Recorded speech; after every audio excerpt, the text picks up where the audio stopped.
पोखरी रे बुड़ी भाई भौणी मृत कोरापुट जिला बोरीगुमा थाना बिराहांडी गाँव में घटी दुखद घटना। मृत शिशु 2 जण हेले बिराहांडी गाँव जोगेश्वर आमन्यतंक 5 वर्षर झील नवीना और सदन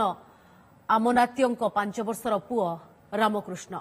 उभय संपर्क में 2 भाई भौणी शौच पाई गाँ निकट पोखरी को जाइथिबा बेले दुहे पानी रे बुड़ी जाइथिले। दीर्घ समय घर को न फेरिबारु परिवार लोक खोजाखोजी कला परे पोखरी मृतदेह उद्धार करथिले।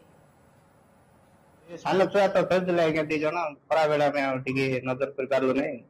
बंद रे जाई बुड़ी किना मरि गेले। हम जान लो घंटा पर ए पिला को की भाई भौणी की हां भाई भौणी 2 भाई रे कोजियो 2 भाई बापा जो हां को देखले परसु बंद को सब पाकटा तो सब दिन संडे डेली सियाटी बुलाबुल करे घर पाकटा हलान को 5 वर्ष खंड बंद रो काटल पानी टोड जाय मधुरी उठ खाल होते से खाल रे जाय फसी गेले। अधिक सूचना पई फोन लाइन रहिसंती जयपुर ब्यूरो चीफ हेटी गौरी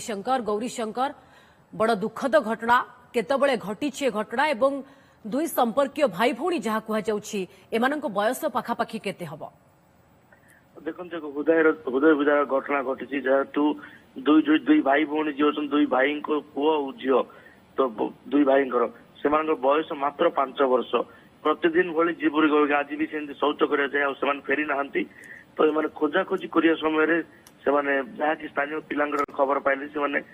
पोखर बुड़ी जाइछंती तो उद्धार करके मेडिकल आनिबा बेले से देहांत हो जाइछि। तो ये खबर पाई समस्ते से गाँव में शोकाकूल परिवेश सहित बर्तमान बोरीगुमा गोष्ठी स्वास्थ्य केन्द्र एक शोकाकूल परिवेश सृष्टि होती जेहेतु सामान्य शौच बुड़ी गले जो द्वारा कि 2 भाई 2 गोटे पुओ एवं झील समान से 2 जन जाक बयस 5 वर्षर तो एपरी अभावन घटना पे समस्ते शोकाकूल परिवेश होती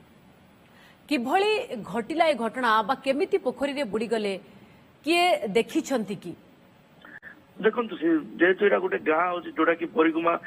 जो बिराहांडी गाँ था अंचल जो बिराहांडी गाँ जो गाँव में पोखरी जो थाए सबुदिन जमी जाती सेमती जाइए तो स्थानीय अंचल पिला भी सीठी जाइछंती किंतु जो द्वारा कि माने परिवार लोक जेहेतु अभ्यास पढ़ी से शौच किंतु किछ समय पर फेरी नथिले तो खोजाखोजी करथिले खोजाखोजी करिया बेले से स्थानीय पिला जहाँ सूचना देते माने पोखरी को जाइछंती तो पोखरी एमती खोजिया बेले जना पड़ते भितर बुड़ी रही जाइछंती ही दुर्भाग्य जो घटना एते छोटो शिशु को खास करी एकुटिया छाड़ीदबा शौच पाई ये काल हैला कि गौरी शंकर। हाँ देखो जेहेतु जो पोखरी थी परिवार सतर्क होगा कथा कहीं ग्रामांचल विभिन्न गाँव में पोखरी छोट छोट नदी पोखरी रोचे तो सेठी परिवार एवं स्थानीय लोक भी सचेतन रहा कथा किंतु एभली अभावन घटना घटी जेहेतु प्रतिदिन भाई आज मत पड़े जाते जो द्वारा कि घटना घटी जाइए।